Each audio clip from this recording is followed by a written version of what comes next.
The northern English town of Leigh voted in a Conservative Member of Parliament for the first time at the UK's last general election. Locals hoped for a promised transformation of the once thriving coal and manufacturing area, but over 4 years later, and just days until the next national ballot, the signs of economic hardship and neglect remain. Many shops on Leigh's main shopping street are boarded up.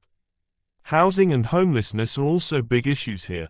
At the 2019 general election, then Prime Minister Boris Johnson persuaded voters in dozens of towns like Leigh in northern and central England to elect a Conservative candidate for the first time. Those areas in the country's former industrial heartland, known as the Red Wall, were previously strongholds of the opposition Labour Party. But Johnson's pledge to get Brexit done resonated with an electorate tired of Britain's slow negotiations to withdraw from the EU.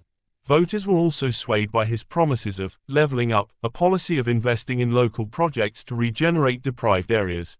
Many of them now feel betrayed, and polls predict that the Conservatives will lose all the seats in Red Wall areas in Thursday's vote, helping Labour to a landslide victory. Leigh was assigned $40 million to redevelop the town centre under the Levelling Up plan.